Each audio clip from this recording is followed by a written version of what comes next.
Dear Eric Hovind, I recently viewed your discussion with Thunderfoot at the Reason Rally in Washington, D.C. I wanted to take a few minutes to clarify some issues raised and see if I can't help to shed a little light on some confusing issues. At the end of this video, I'd like to offer some suggestions on how you can better achieve your goal of representing your religious views honestly.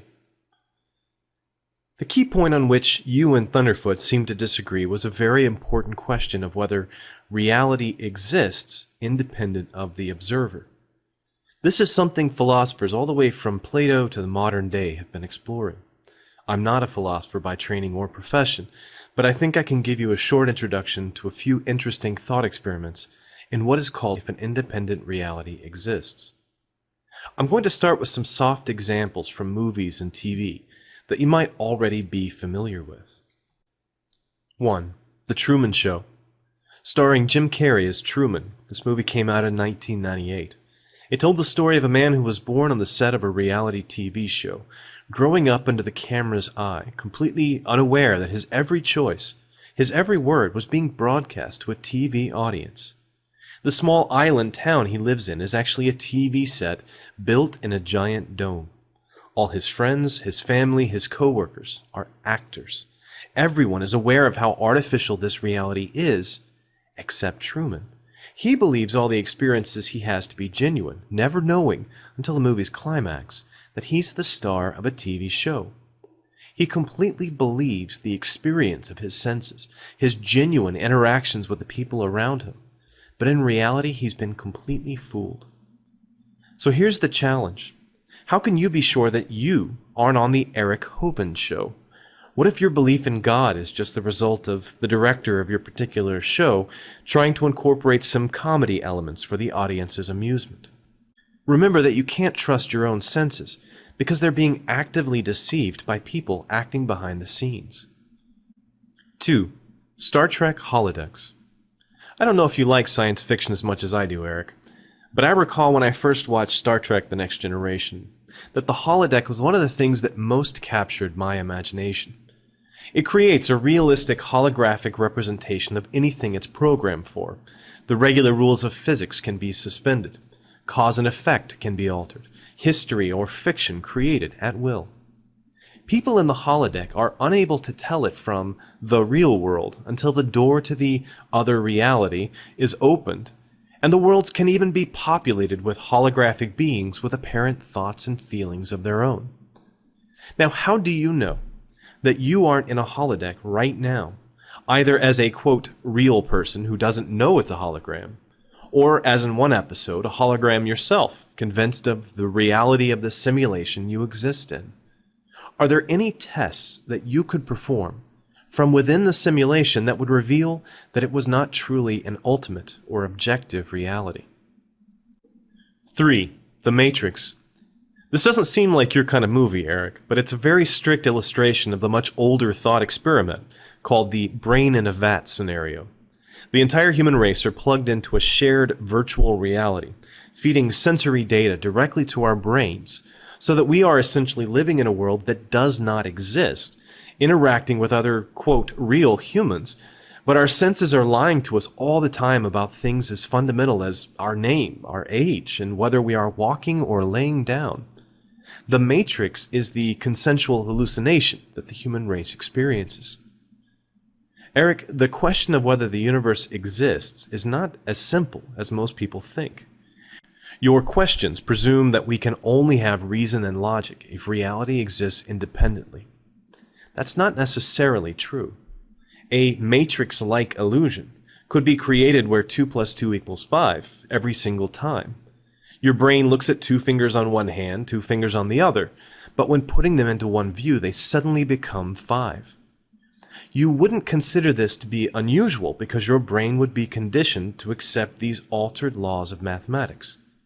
You could just as easily have a universe where 2 plus 2 could be any number from 3 to 9, depending on the time of day or the color of the objects. When you say 2 plus 2 equals 4, you're drawing on deductive and inductive rules that work on your perception of reality.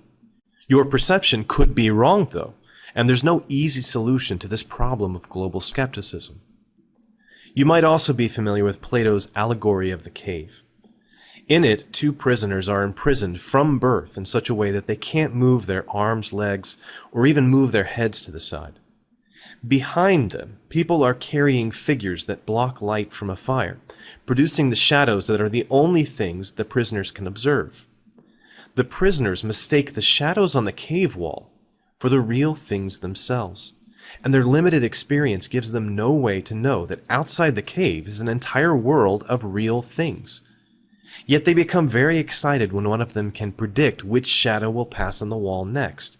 Their reason appears to work, to be predictive within the constraints of the logic of the shadow world. So in light of these classic and not so classic examples, I hope you'll agree that your belief in an objective, independent reality is not based on any true knowledge.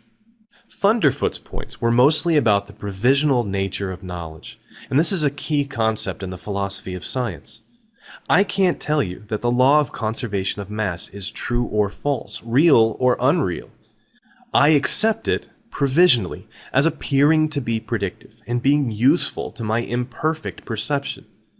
Most of scientific knowledge about the natural world is considered to be provisional, and we only value it insofar as it provides useful explanations or predictions.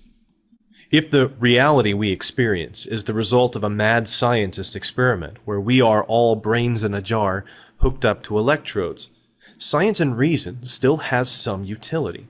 It's not describing ultimate reality, mind you, but it can explain the simulations we experience, and sometimes predict them, like our prisoners in the allegory of the cave.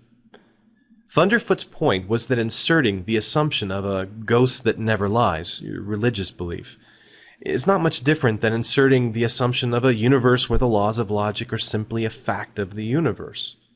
One assumption or the other has the same effect, giving us permission to trust our senses, whether they are actually correct or not. He called these basal assumptions. Basal meaning that all our claims to knowledge rely on assuming that either there is a ghost that never lies, or the universe is actually out there and we can understand it. Neither position is to be preferred, so far as I can tell. If you doubt what I'm saying, play along in the Matrix scenario. The Matrix is programmed to make you believe false sensory feeds, and also to feed you a propensity to believe that it all needs a supernatural explanation. What about your argument proves that you aren't a brain in a vat? I think that's enough on the epistemology of global skepticism. Next, I'd like to address your tactics. I think you're using what I would call a rhetorical gotcha argument. A classic example of this from politics is the question, have you stopped beating your wife? Where you'll only accept the answer yes or no. Either answer makes your opponent look bad, but it's not a very honest tactic. The generalized principle is the magician's choice. Heads I win, tails you lose. It forces your opponent into a position where he is duped into a false dichotomy that results in loss either way. This isn't good argumentation.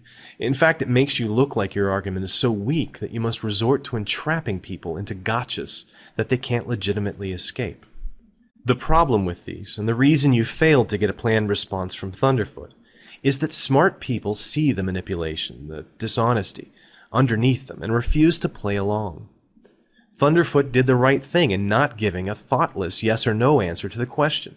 It became obvious that when Thunder pushed back, you hadn't really put any thought into the deeper philosophical issues behind your casual questions.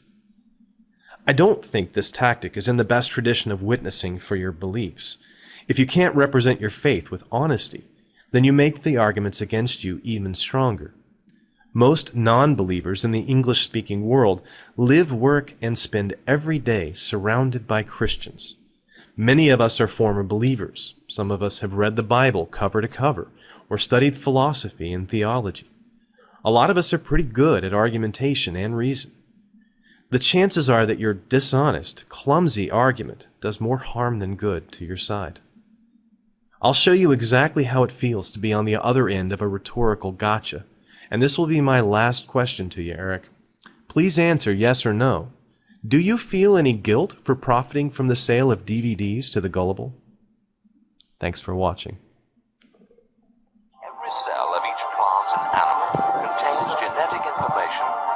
onto the DNA molecule.